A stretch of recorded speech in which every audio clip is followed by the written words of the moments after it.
Nearly 50 years after its launch, the Voyager 1, NASA's farthest travelled spacecraft, is still navigating across uncharted reaches of space.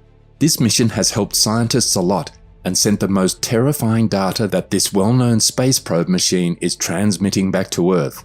But now it is facing problems. If you are keeping up with all the new things going on around in the world of space currently, then you surely know that all the big space organizations around the world are really into figuring out our solar system. NASA, the biggest space organization, is spending billions of taxpayers' dollars to explore this planet and find more about our universe. Most of the common questions we will deal with related to our topic are Voyager 1 and 2 still communicating? Where are Voyagers 1 and 2 now? What is the difference between Voyager 1 and Voyager 2? How does Voyager 1 still have power? Can we still communicate with Voyager 2? Join us as we discuss the strange data that the Voyager has been sending back to Earth in this episode.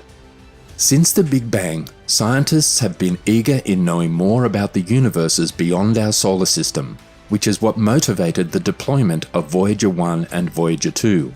The Voyager 2 was, among other space missions, the first spacecraft to launched from NASA Kennedy Space Center on August 21, 1977. 2 weeks later, on September 5th of the same year, Voyager 1 was launched. Now a question arises, how though did the twins move places? Both probes weigh 720 kilograms, or about the same as a small car. The answer we have is both of them were launched during a brief period of exceptional outer planet alignments, which results in a slingshot effect that propels spacecraft from one planet to another. This effect depends on the relative position of the planets and the mass of the spacecraft it is capturing. At the time, however, Voyager 1 was the farthest. Voyager 1 was able to pass its identical twin on December 15, 1977, and ever since, it has been our go-to source for learning about numerous facts and space-related puzzles. They have, however, had to proceed at various speeds and on various trajectories. This was the first spaceship to do it, around 265 million kilometers away from Earth when it started its Jovian imaging mission in 1978. It transmitted back an enormous number of images to us. Beginning in January 1979, the Voyager 1 performed a remarkable 100-hour mission during which it took 3,750 photos of Jupiter's rotation to create a time-lapse movie showing 10 of the planet's spins.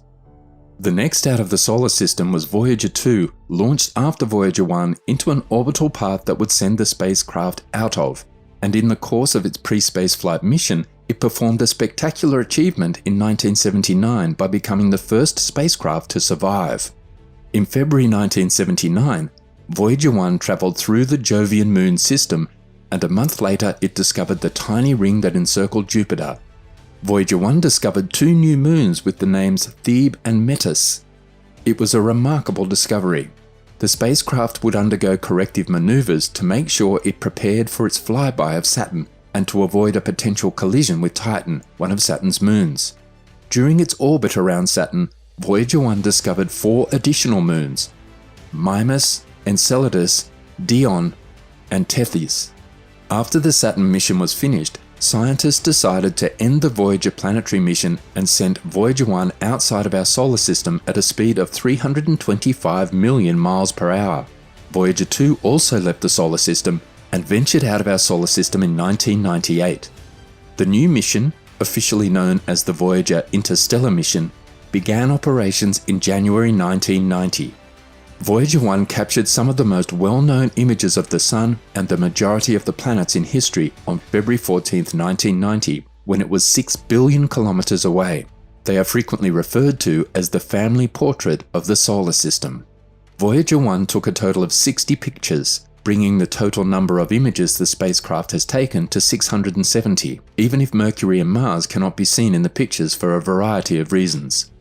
In order to save power and memory before the spacecraft's journey to interstellar space, the cameras were ultimately turned off. However, the cameras were at full power during the last 2 Jupiter flybys as Voyager 1 flew close enough to the gas giant to capture scattered light. NASA also operates the Pioneer 10, Pioneer 11, and New Horizons spacecraft in addition to the interstellar probes of Voyager 1 and Voyager 2. The Pioneer 10 was the farthest spacecraft until Voyager 1 passed by it on February 17, 1998. After travelling for an additional 14 years, Voyager 1 arrived in the interstellar medium on August 25, 2012. Despite having no other space probes in sight, NASA didn't publicly announce the accomplishment until 2013. Furthermore, NASA announced the New Horizons probe to Pluto in 2006 and launched it on an all-spacecraft trajectory in 2006. The time when Voyager 2 crossed the heliopause and reached the interstellar medium, at that time both the spacecraft have left the solar system, it was confirmed officially. 14.5 billion miles away was Voyager 1's distance at the time of exiting. Now the question that arises is Voyager 1 and 2 coming back to Earth? In 2012, Voyager 1 entered interstellar space. Then in 2018, NASA announced that Voyager 2 had entered interstellar space too. They are both headed outward, never returned to Earth. And since it touched the uncharted zone outside our solar system, still it continued to give us crucial information that no previous space probe missions have been able to reveal. It is because the spacecraft was built so perfectly, well, we can't say perfectly, but yes, a piece of good machinery equipment that has helped us in making space progresses. It lasts for a duration of 45 years. Wow, that's a masterpiece. But experts have recently discovered some abnormalities in its performance. Voyager 1's location is not clear because it's sending confusing signals back to Earth. After recording long-term data, it is now malfunctioning. It is sending back radio transmissions at a higher speed than normal, which is not good. In that case, scientists normally reprogram it to enter safe mode or sound an alert, but it's not working now. Its antenna, which transmits data back to Earth, also seems to be operating well, but that's not enough. Its whole body has to be in good form. The Interstellar Explorer is always in use, executing commands from Earth, collecting and transmitting scientific data, and operating.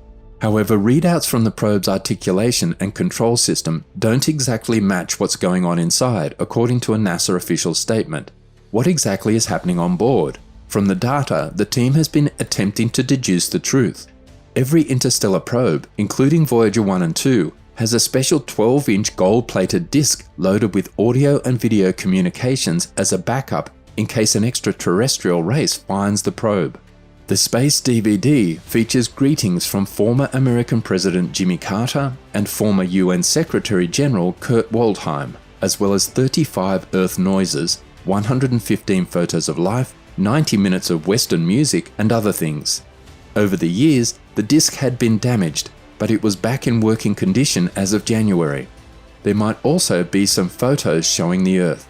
They are also recorded in 55 different languages. So if they were overrun by aliens, they probably would be attempting to decode the signals. Scientists have immediately disproved theories that the spacecraft is currently being controlled by aliens. The DVD is said to be the most sophisticated ever launched into space. And also there is no evidence of extraterrestrial intelligence, truth be told. The ACS, Attitude and Articulation Control Mechanism, play a significant role in Voyager's capacity to function. To begin with, it keeps the antenna pointed toward the Earth so that scientists can accurately receive data. It also directs the direction in which the spacecraft is pointed. Engineers keeping an eye on the issue, feeling that the CS is functioning well, only adds to the mystery we are currently dealing with. Additionally, none of the safeguards designed to keep the spaceship safe have been activated. A mystery like this is par for the course at this point in the Voyager mission, according to Susan Dodd, project manager for Voyager 1 and 2. The two spacecraft are significantly older than what was anticipated in the mission plan. They are each roughly 45 years old. Susan Dodd also agrees that the Voyager 1 issue will provide the engineering team of the spaceship with some formidable challenges. A rescue effort is all but impossible given the distance between ourselves and the space probe. However, because of its age, a rescue effort is not completely out of the question. Voyager 1 can still communicate with Earth. Since it takes nearly 21 hours for messages traveling at the speed of light to arrive at their destination, two-way communication between the spacecraft and the planet must take an average of 2 days. In a different statement, NASA noted that the team cannot forecast how long the spacecraft will be able to collect and transmit scientific data until the root of the issue is better understood. However, Susan Dodd and the technical team are certain that the issue will be resolved if it can be resolved with CS. The mission is scheduled to be completed in 2021. To make two-way communication possible, the spacecraft must communicate with its twin probe, Dawn. Perhaps a solution can be discovered soon and the Void will be back to its best, but whatever happens to it, we may be thankful that this renowned space probe has already done its purpose.